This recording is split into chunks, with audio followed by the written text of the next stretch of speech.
আসসালামু আলাইকুম দর্শক, স্বাগত জানাচ্ছি আরটিভি দুপুরের সংবাদে। আপনাদের সঙ্গে রয়েছে আমি আফসানা সুরাইয়া।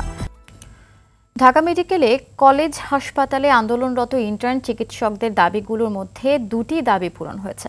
এমন অবস্থায় তাদের আন্দোলন চালিয়ে যাওয়া যৌক্তিক নয় বলে মনে করেন হাসপাতালের পরিচালক ব্রিগেডিয়ার জেনারেল মোহাম্মদ আসাদুজ্জামান। বলেন, বাকি যে দাবিগুলো রয়েছে সেগুলো পর্যালোচনা করে পূরণ করা হবে। অন্যদিকে সকাল থেকে স্থবির ছিল ঢাকা মেডিকেল কলেজ হাসপাতাল। আইনশৃঙ্খলা বাহিনীর কড়া নিরাপত্তায় জরুরি বিভাগে কার্যক্রম চললেও বন্ধ ছিল বহির্বিভাগের সেবাদান।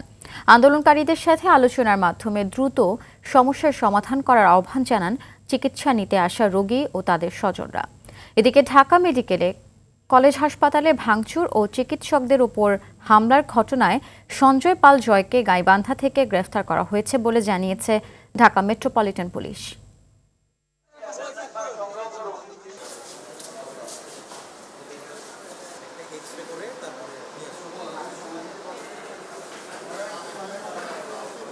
রাস্তাটা পরিষ্কার করবে, ওয়ার্ড সেবা যত্ন করবে, কিচ্ছু না, কোনো ময়লা ভরা, টয়লেটে যাচ্ছে না, কোনো পুস্তকনে যাচ্ছে না, কি অবস্থা। নার্সের সাথে কিছুক্ষণ আগে কথা বললাম, বলছে যে আপনার ডাক্তারের সাথে কথা বলেন, আমাদের সাথে কথা বলে লাভ নেই, কিন্তু ডাক্তারের সাথে কথা বলতে পারতেছি না। তো আমি টাকার দিকে চাই না, যত টেস্ট দিয়েছি আমি সব কাগজগুলো রেখে দিয়েছি, সব টেস্ট করেছি।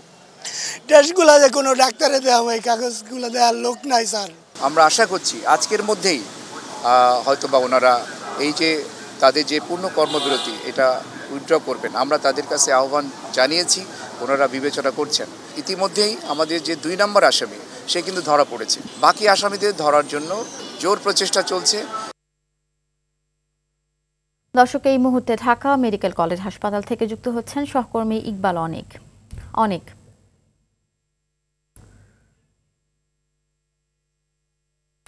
অনেক চিকিৎসকদের উপর হামলার ঘটনায় একজন আসামি ইতোমধ্যে তো গ্রেফতার হয়েছেন। তো এতে চিকিৎসকরা কি বলছেন বিস্তারিত জানাবেন আমাদের। আফসানা, আপনি যেমনটি বলছিলেন যে ঢাকা মেডিকেল কলেজ হাসপাতালে যে চিকিৎসকদের উপর হামলার ঘটনায় তারা কিন্তু কমপ্লিট শাটডাউন কর্মসূচির ঘোষণা দিয়েছিল।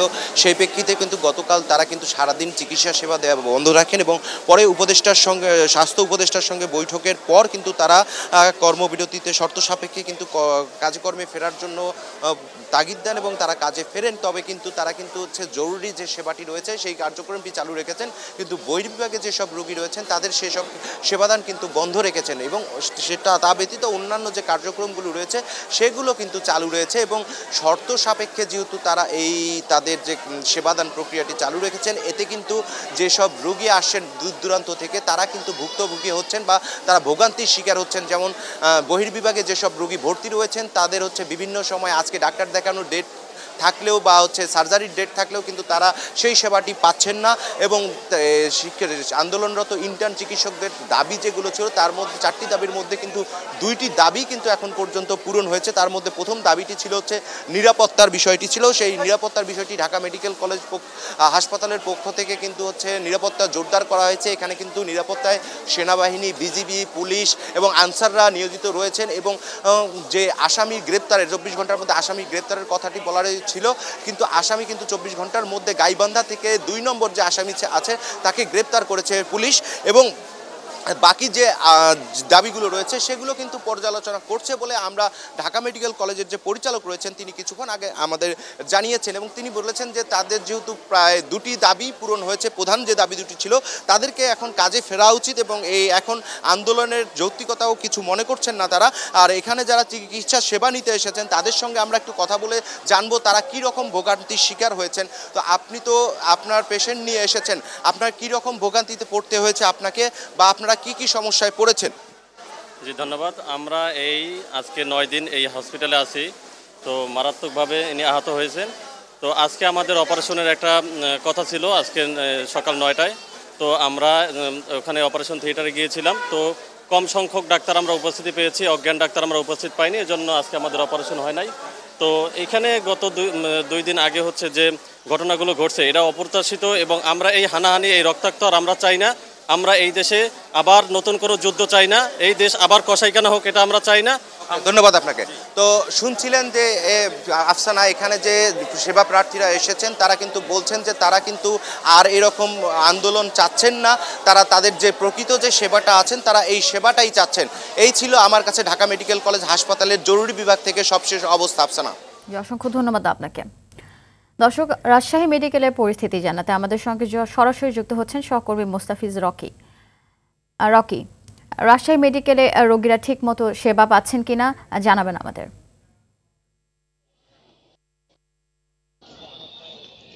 আফসানা, গতকাল থেকে রাজশাহী মেডিকেল কলেজ হাসপাতালে যে চিকিৎসা সেবা কার্যক্রম সেটি রয়েছে। সকালে আমি রাজশাহী মেডিকেল কলেজে যে বহির্বিভাগ রয়েছে সেখানে কিন্তু দেখেছি যে প্রায় ৫,৫০০ রোগী তারা কিন্তু এরই মধ্যে সেই আউটডোর থেকে কিন্তু চিকিৎসা সেবা নিয়েছেন।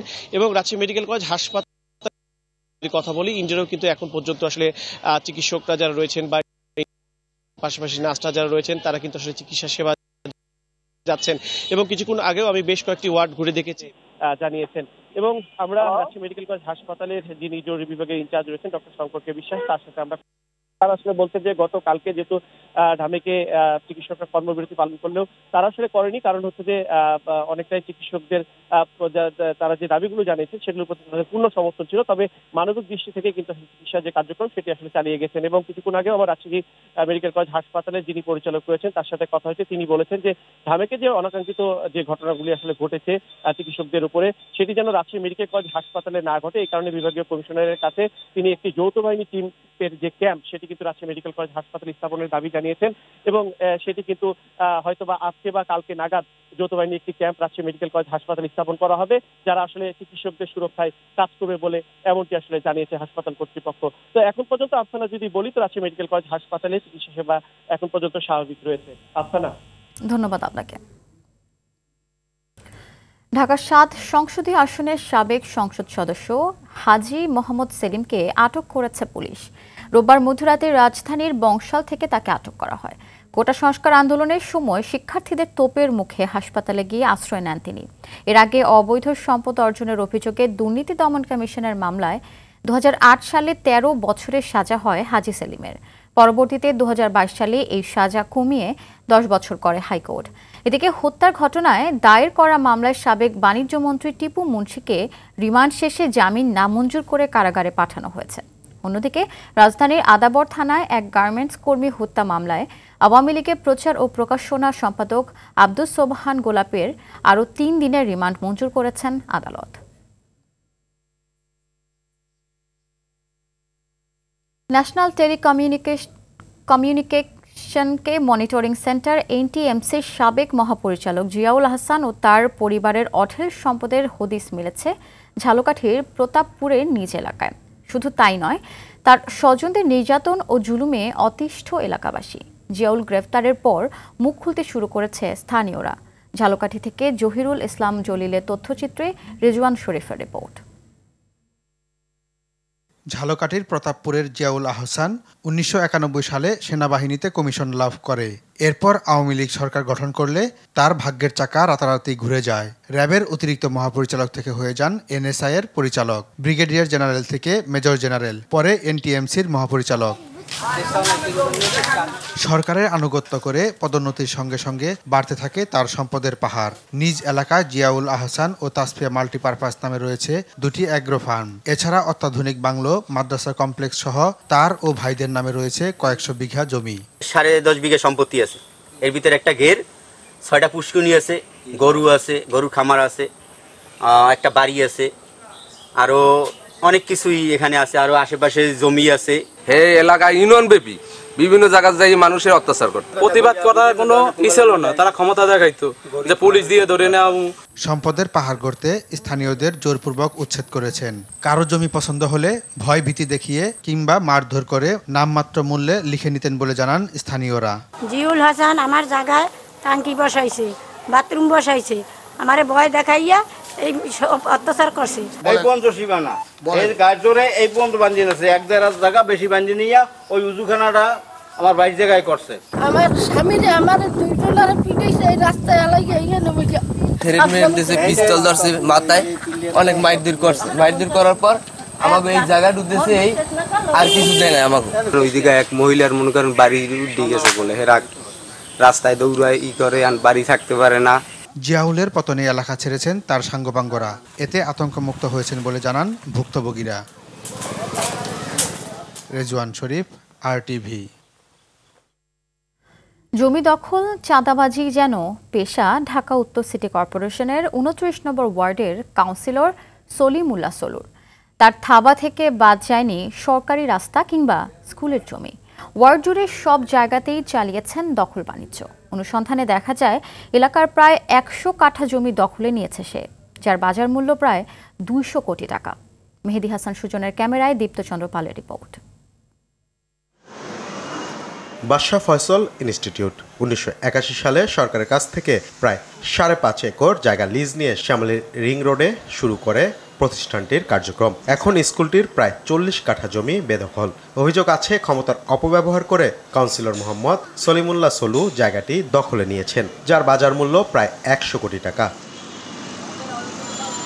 দখলে থাকা জমির একটি অংশে 10 তলা অ্যাপার্টমেন্ট বিক্রি করেছেন বিভিন্ন ব্যক্তির কাছে, বাকি অংশে স্থাপনা বানিয়ে ভাড়া দেয়া হয়েছে। সলিমুল্লাহ সলু সাহেবের কাছে আমার ভাড়া নিচ্ছি, এটা প্রায় অলমোস্ট 2 বছরই হবে, 1 মাস ভাড়া আমরা প্রতি মাসে দিচ্ছি 50,000 টাকা। জমি উদ্ধার করতে মামলা করেছিল স্কুল কর্তৃপক্ষ। মামলার রায় পক্ষে আসলেও সলুর প্রভাবের কারণে জমি দখল নিতে ব্যর্থ হয় তারা। আমরা শান্তিপূর্ণভাবে আইনগতভাবে প্রসেসে আমরা আগাইছি এবং ইনশাল্লাহ এখন আমরা চিন্তা করছি আইনি প্রসেসে যারা আছেন তাদের সাথে তাদেরকে আইনগতভাবে আমরা এখান থেকে সরিয়ে দেব। মোহাম্মদিয়া হাউজিংয়ে 20 কাঠার 2টি প্লট সলুর দখলে। 5 নম্বর রোডে 16 কাঠা আর 7 নম্বর রোডে 4 কাঠা প্লট দখল করে গড়ে তুলেছেন ঘরবাড়ি, দোকানপাট সহ বিভিন্ন স্থাপনা। আমরা অ্যাডভান্স দিয়েছি আপনার 2 লক্ষ টাকা, প্রতি মাসে ভাড়া দিচ্ছি আমরা 35,000 টাকা। মালিক হলো সলিমুল্লাহ সলু, ম্যানেজার আছে এই যে সাইফুল, মূল মালিক সলু কমিশনার। সলু কমিশনার, ওনার এখানে কিরকম রুম আছে?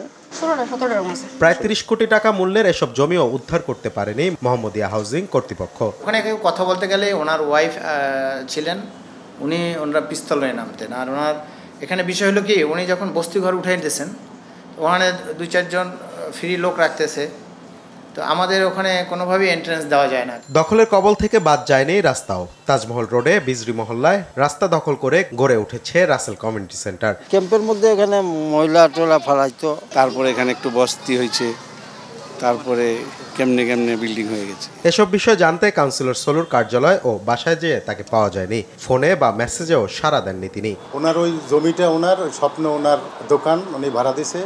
ওনার ব্যক্তিগত ব্যবসা বা অন্য সংক্রান্ত বিষয়ে আমার তো আর জানা নাই। এলাকাবাসীর অভিযোগ, জমি দখল, চাঁদাবাজি কাউন্সিলর সলিমুল্লাহ সলুর নেশা। শুধু তাই না, ক্ষমতা বলে এলাকার বিভিন্ন সংগঠন ও স্কুলের সভাপতির পদও দখলে রেখেছেন সলু ও তার ভাই। দীপ্তচন্দ্র পাল, RTV, ঢাকা। বিএনপির সিনিয়র যুগ্ম মহাসচিব রুহুল কবির রিজভী বলেছেন, সরকার মেগা প্রজেক্টের নামে লক্ষ কোটি টাকা পাচার করছে। সালমান এফ রহমান স্বীকার করেছেন কিভাবে হাসিনা টাকা পাচার করেছেন। হাসিনা পরিবারের সদস্যরা বিদেশে কি করেন, কোথায় চাকরি করেন, তাদের টাকার উৎস জানতে চায় দেশের মানুষ। দেশের টাকা লুট করে তারা বিলাসিতা করছেন, হাজার হাজার কোটি টাকা দিয়ে ব্যবসা করছে। কোথায় পেয়েছেন সে টাকা তা জানতে চায় দেশের মানুষ। দুপুরে বিএনপি নয়াপল্টন কার্যালয়ের সামনে জাতীয়তাবাদী প্রচার দল আয়োজিত দ্বিতীয় দফায় লক্ষ্মীপুর রামগঞ্জের বন্যার্তদের জন্য সহস্রাধিক পরিবারের মাঝে ত্রাণ সামগ্রী বিতরণ কর্মসূচির উদ্বোধনী অনুষ্ঠানে এসব কথা বলেন তিনি।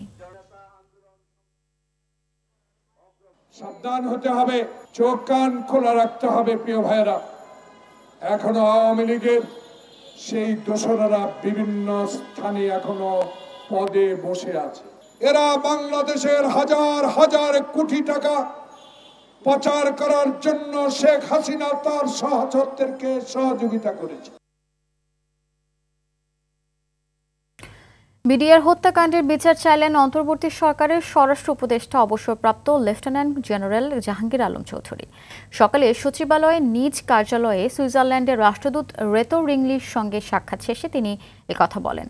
উপদেষ্টা বলেন, কেবল স্বরাষ্ট্র উপদেষ্টা হিসেবে নয়, একজন সাধারণ নাগরিক ও সেনাবাহিনীর প্রাক্তন সদস্য হিসেবে বিডিআর হত্যাকাণ্ডের ন্যায় বিচার চান তিনি।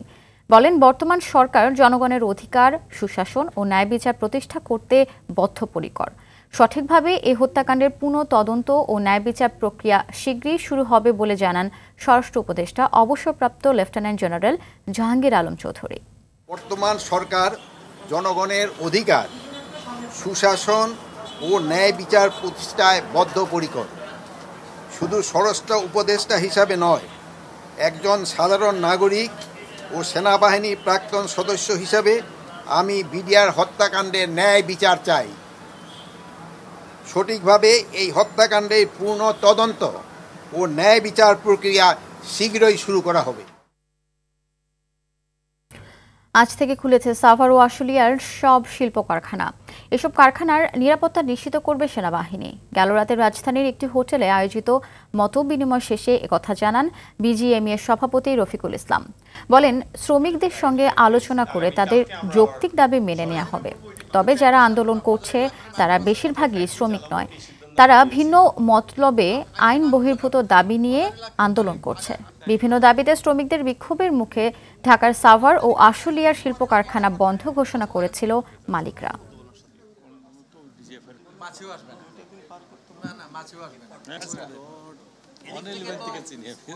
সবাই আমাদেরকে কনফার্ম করেছেন যে কালকে সকাল থেকে ওনাদের সর্বোচ্চ স্ট্রেন দিয়ে আমাদের ফ্যাক্টরিগুলি যেন আমরা চালু রাখতে পারি সেই ব্যাপারে অ্যাকচুয়ালি আমরা বসেছিলাম এবং আমরা আশ্বস্ত যে ওনারা আমাদেরকে কালকে থেকে সম্পূর্ণ সাপোর্ট দিবেন। আইন বহির্ভূত ইস্যুগুলি তারা সামনে নিয়ে এসে তারা এই ফ্যাক্টরিগুলি আনরেস্ট করার চেষ্টা করেছে।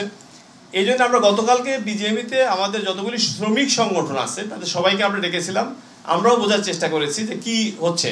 ওইখানে ওনারা আমাদেরকে ক্লিয়ার মেসেজ দিয়েছে ম্যাক্সিমামই শ্রমিক না এবং কোনো শ্রমিক সংগঠনের সাথে এদের কোনো যোগাযোগ নাই, সংযোগ নাই।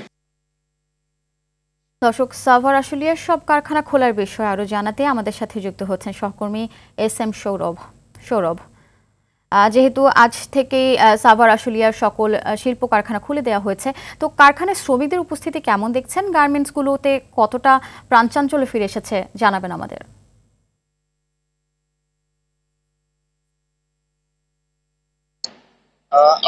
ধন্যবাদ আপনাকে। 5 আগস্ট সরকার পতনের পর থেকে কিন্তু আমরা দেখতে পেরেছি যে বিভিন্ন কারখানা বন্ধ ছিল, তবে অনানুষ্ঠানিক ভাবে কিন্তু 3 থেকে 4 দিন পর কারখানাগুলো খুলে দেওয়া হয়। তবে আস্তে আস্তে কিন্তু এই 24-25 দিন পর কারখানার যে প্রাণচাঞ্চল্যকর অবস্থা সেটি কিন্তু ফিরে এসেছে।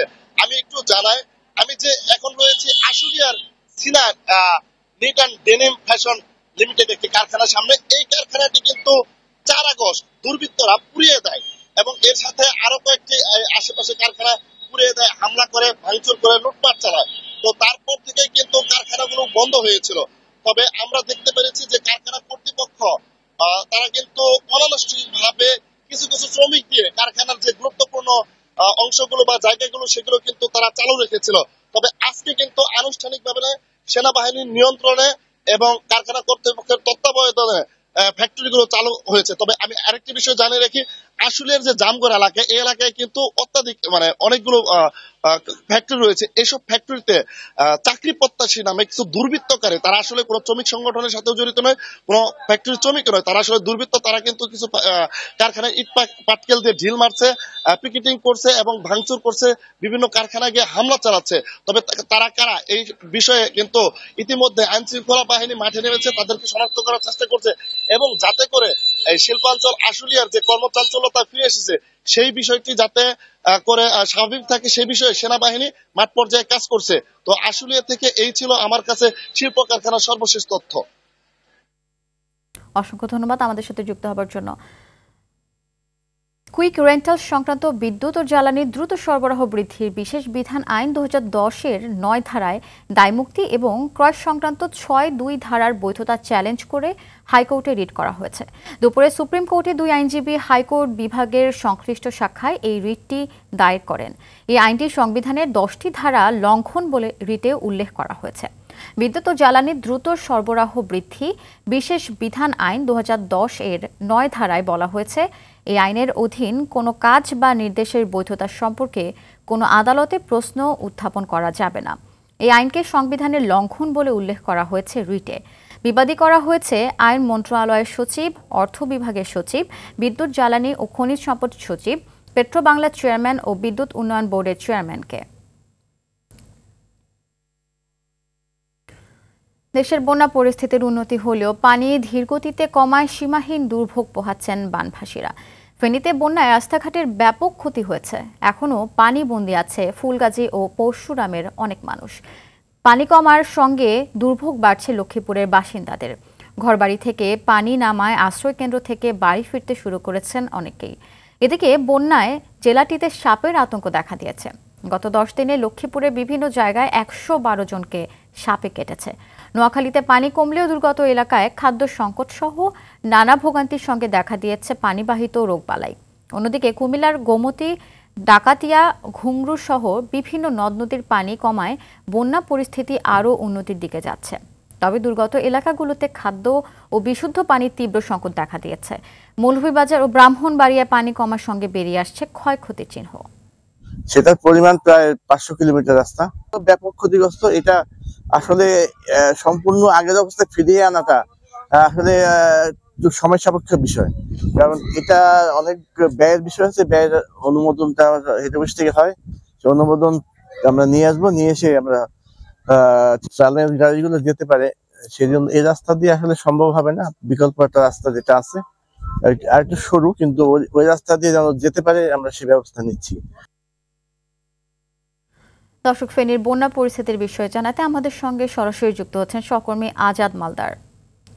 আজাদ, দুর্গতরা তো ঘরে ফিরতে শুরু করেছেন ইতোমধ্যে, তো সেখানে ঘরবাড়ি রাস্তাঘাটে কি অবস্থা জানাবেন আমাদের। ফেনীর বন্যা পরিস্থিতি নিয়ে ফেনী, পরশুরাম, ফুলগাজী, ছাগলনাইয়ার মানুষ ঘরে ফিরতে শুরু করলো, কিন্তু দাগনভূঞা এবং সোনাগাজী, ফেনী সদরের কিছু মানুষ, নিম্ন অঞ্চলের মানুষগুলো এখনো পানিতে আটকাবাও পড়ে আছে। এখন এই পর্যন্ত প্রায় লাখের উপরে পানিবন্দী অবস্থা মানুষ মানবতার জীবনযাপন করছে। আমি এখন দাঁড়িয়ে আছি দাগনভূঞা উপজেলার সদর ইউনিয়নের একটি প্রত্যন্ত অঞ্চলের একটি ব্যস্ততম জনবহুল অর্থাৎ গণবসতি এলাকা। আপনারা দেখতে পাচ্ছেন যে এখানে গত 15 দিন যাবৎ পানি এখনো কোমর থেকে হাঁটু পর্যন্ত গড়িয়েছে, কিন্তু পানি নামছে না। পানি ধীর গতিতে কমছে। মানুষের দুর্ভোগের শেষ নাই। মানুষ বহুত কষ্টে আছে। মানুষের এই যে এখন শুকনো খাবার ছাড়া মানুষ এখন চাচ্ছে, তাদেরকে যেন পর্যাপ্ত পরিমাণে চাল, ডাল, আলু এবং সহ নিত্য নৈমিত্তিক সামগ্রী যেন তাদেরকে দেওয়া হয়। তাছাড়া যারা ঘরে ফিরছেন তাদের দুর্ভোগের শেষ নাই, তাদের আর্থিক সংকটে আছেন, তাদেরকে ওষুধপত্র সহ নগদ অর্থ দেওয়া প্রয়োজন, কারণ তারা ঘরের সংস্কার মেরামতের জন্য তাদের আর্থিক নগদ অর্থের প্রয়োজন, কারণ তারা দুর্ভোগে আছে, কষ্টে আছে।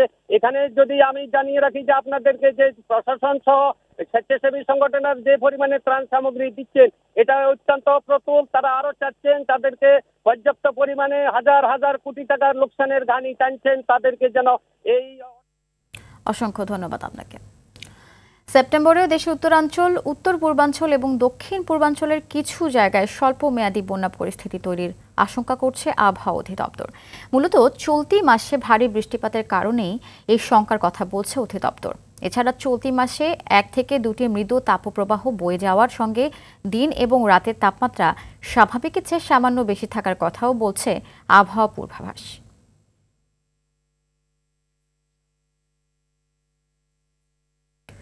জাতীয় সংসদের স্পিকার শিরিন শারমিন চৌধুরী পদত্যাগ করেছেন। সোমবার রাষ্ট্রপতি মোহাম্মদ শাহাবুদ্দিনের কাছে তিনি পদত্যাগপত্র জমা দিয়েছেন। ছাত্র জনতার অভ্যুত্থানের মুখে গেল 5 আগস্ট শেখ হাসিনা প্রধানমন্ত্রীর পদ থেকে পদত্যাগ করে দেশ ছাড়েন। এরপর রাষ্ট্রপতি সংসদ ভেঙে দেন। 8 আগস্ট অন্তর্বর্তী সরকার শপথ নেয়।